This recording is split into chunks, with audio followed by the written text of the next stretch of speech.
Hi friends, welcome to Anu learning videos. ನಾನಿವತ್ತೊಂದು home ರೆಮಿಡಿನ ತಿಳಿಸ್ಕೊಡ್ತಾ ಇದ್ದೀನಿ.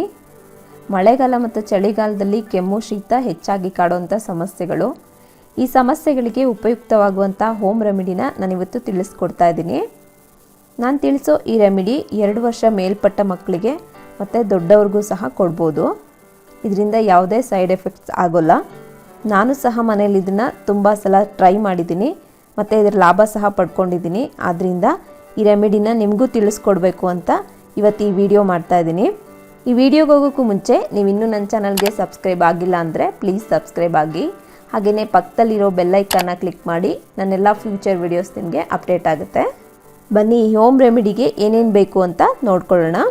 ಇಲ್ಲಿ ನಾನು 3 ವೀಳ್ಯದೆಲೆ ತೊಗೊಂಡಿದ್ದೀನಿ. ಹಾಗೆಯೇ 5-6 ದೊಡ್ಡ ಪತ್ರೆ, ಇದನ್ನು ಅಜ್ವಾಯಿನದೆಲೆ ಅಂತಲೂ ಕರೀತಾರೆ. 6-7 ಪುದೀನ ಎಲೆ ಮತ್ತು 8-10 ತುಳಸಿ ಎಲೆಗಳನ್ನ ತೊಗೊಂಡಿದ್ದೀನಿ. ಜೊತೆಗೆ ಅರ್ಧ ಇಂಚಿನಷ್ಟು ಹಸಿ ಶುಂಠಿ, ಇದನ್ನು ನಾನು ಸಿಪ್ಪೆಲ್ಲ ಎರ್ಜಿಬಿಟ್ಟು ಚಿಕ್ಕದಾಗಿ ಕಟ್ ಮಾಡಿ ಇಟ್ಕೊಂಡಿದ್ದೀನಿ. 2-3 ತುಂಡಷ್ಟು ಬೆಲ್ಲ ತೊಗೊಂಡಿದ್ದೀನಿ. ಹಾಗೆಯೇ ಸ್ವಲ್ಪ ಹರಳುಪ್ಪು. ಇಲ್ಲಿ ನಾನು ಬೆಳ್ಳುಳ್ಳಿ, ಕಾಳುಮೆಣಸು, ಲವಂಗ ಈ ಮೂರನ್ನು ಸಹ ಒಂದು 3 ಕಾಳಷ್ಟು ತೊಗೊಂಡಿದ್ದೀನಿ. ನೋಡಿ, ನಾನಿಲ್ಲಿ ತೊಗೊಂಡಿರೋ ವೀಳ್ಯದೆಲೆ, ದೊಡ್ಡ ಪತ್ರೆ, ಪುದೀನ, ತುಳಸಿ ಇಷ್ಟನ್ನು ನನ್ನ ಟೆರೆಸ್ ಗಾರ್ಡನಲ್ಲೇ ಬೆಳೆದಿದ್ದು. ಇವೆಲ್ಲ ತುಂಬ ಸುಲಭವಾಗಿ ಪಾಟ್ನಲ್ಲೇ ಬೆಳೆಯುವಂಥ ಸಸ್ಯಗಳು. ನೀವು ಸಹ ಇಂಥ ಔಷಧಿ ಸಸ್ಯಗಳನ್ನ ಬೆಳೆಸ್ಕೊಂಡ್ರೆ ಆರೋಗ್ಯದ ಲಾಭಗಳನ್ನ ಪಡೆದುಕೊಳ್ಬೋದು. ಬನ್ನಿ ಇದನ್ನು ಹೇಗೆ ಮಾಡೋದು ಅಂತ ತಿಳಿಸ್ತೀನಿ.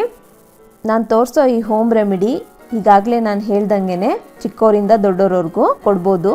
ಸೊ ಅದಕ್ಕಾಗಿ ನಾನಿಲ್ಲಿ 2 ಪ್ಲೇಟಲ್ಲಿ ಇಟ್ಬಿಟ್ಟು ತೋರಿಸ್ತಾ ಇದ್ದೀನಿ. 1 ಪ್ಲೇಟಲ್ಲಿ ದೊಡ್ಡವ್ರಿಗೆ ಮತ್ತು 1 ಪ್ಲೇಟಲ್ಲಿರೋದು ಚಿಕ್ಕವ್ರಿಗೆ. ದೊಡ್ಡವ್ರಿಗೆ 2 ವೀಳ್ಯದೆಲೆ, ಚಿಕ್ಕವ್ರಿಗಾದರೆ 1 ವೀಳ್ಯದೆಲೆ ತೊಗೊಳ್ಳಿ. ನಂತರ ಇಲ್ಲಿ 2 ದೊಡ್ಡ ಪತ್ರೆ ಎಲೆನ ಇಡ್ತಾ ಇದ್ದೀನಿ. ಹಾಗೆಯೇ 4 ಪುದೀನ ಎಲೆ, 4 ತುಳಸಿ ಎಲೆಗಳನ್ನ ತೊಗೊಂಡಿದ್ದೀನಿ. ಇಲ್ಲಿ ಪುದೀನ ಮತ್ತು ತುಳಸಿನ ನೀವು ಸ್ವಲ್ಪ ಜಾಸ್ತಿ ಬೇಕಾದರೂ ಹಾಕ್ಕೊಳ್ಬೋದು. ಉಪ್ಪು ನೋಡಿ ಹಾಕ್ಕೊಳ್ಳಿ. ನಾನು 4 ಕರಳಷ್ಟು ಹಾಕ್ಕೊಳ್ತಾ ಇದ್ದೀನಿ. ನಂತರ ಬೆಲ್ಲ, ಇದು ನಾನು ಚಿಕ್ಕವ್ರಿಗೆ ಒಂದು ಸ್ವಲ್ಪ ಜಾಸ್ತಿನೇ ಹಾಕ್ಕೊಳ್ತಿದ್ದೀನಿ, ದೊಡ್ಡವ್ರಿಗೆ ಸ್ವಲ್ಪ ಕಮ್ಮಿ ಹಾಕ್ಕೊಳ್ಳಿ. ನೋಡಿ, ಇಲ್ಲಿ ಬೆಳ್ಳುಳ್ಳಿ, ಮೆಣಸು, ಲವಂಗ ಇವೆಲ್ಲ ಸ್ವಲ್ಪ ಖಾರ ಇರೋದ್ರಿಂದ ಮಕ್ಕಳಿಗೆ ಜಾಸ್ತಿ ಹಾಕ್ಕೋಬೇಡಿ, ಎಲ್ಲನೂ ಒಂದೊಂದು ಹಾಕ್ಕೊಂಡ್ರೆ ಸಾಕು. ದೊಡ್ಡವ್ರಿಗೆ ಎಲ್ಲನೂ 2 ಹಾಕ್ಕೊಳ್ತಾ ಇದ್ದೀನಿ. ಶುಂಠಿನೂ ಅಷ್ಟೇ, ದೊಡ್ಡವ್ರಿಗೆ 2-3 ತುಂಡು ಹಾಕ್ಕೋಬೋದು, ಚಿಕ್ಕವ್ರಿಗಾದರೆ 1 ಅಥವಾ 2 ಹಾಕಿ ಸಾಕು. ಈ ರೀತಿ ಎಲ್ಲ ಹಾಕ್ಕೊಂಡ್ಮೇಲೆ ಇದನ್ನು ಮಡಚಿ ತಿನ್ನೋಕೆ ಕೊಡ್ಬೋದು. 6 ವರ್ಷದ ಮೇಲ್ಪಟ್ಟ ಮಕ್ಕಳಾದರೆ ಇದನ್ನು ಹೀಗೆ ತಿಂತಾರೆ. ಅದಕ್ಕೂ ಚಿಕ್ಕವ್ರಿಗಾದರೆ ಇದಿಷ್ಟನ್ನು ಒಂದು ಅರಿಯೋ ಕಲ್ಲಲ್ಲಿ ಚೆನ್ನಾಗಿ ಅರೆದು ಅದಕ್ಕೆ 2-3 ಸ್ಪೂನ್ ಕಾಯಿಸಿ ಆರಿಸಿರೋ ನೀರನ್ನು ಹಾಕಿ ಚೆನ್ನಾಗಿ ಸೋಸಿ ಅದರ ರಸನ ಮಕ್ಕಳಿಗೆ ಕುಡಿಸಿ. ನಾನಿಲ್ಲಿ ಹೇಳ್ತಾ ಇರೋದು 2 ವರ್ಷದ ಮೇಲ್ಪಟ್ಟ ಮಕ್ಕಳಿಗೆ ಮಾತ್ರ, ಅದಕ್ಕಿಂತ ಚಿಕ್ಕ ಮಕ್ಕಳಿಗೆ ಇದನ್ನು ಹಾಕೋಕ್ಕೆ ಹೋಗಬೇಡಿ. ನೋಡಿದ್ರಲ್ಲ, ನೀವು ಸಹ ನಿಮ್ಮ ಮನೇಲಿ ಯಾರಿಗಾದರೂ ಕೆಮ್ಮು, ಶೀತ, ಗಂಟಲು ಕೆರೆತ ಇಂಥ ತೊಂದರೆಗಳಿದ್ದಾಗ ಈ ರೆಮಿಡಿನ ಒಮ್ಮೆ ಟ್ರೈ ಮಾಡಿ. ಇದರ ರಿಸಲ್ಟ್ ಹೇಗೆ ಬಂತು ಅಂತ ಕಮೆಂಟ್ ಮಾಡಿ ತಿಳಿಸಿ. ನಾನು ತೋರಿಸಿಕೊಟ್ಟಿರುವಂಥ ಈ ಹೋಮ್ ರೆಮಿಡಿ ನಿಮಗೆಲ್ಲ ಇಷ್ಟ ಆಗಿದ್ದರೆ ಒಂದು ಲೈಕ್ ಕೊಡಿ.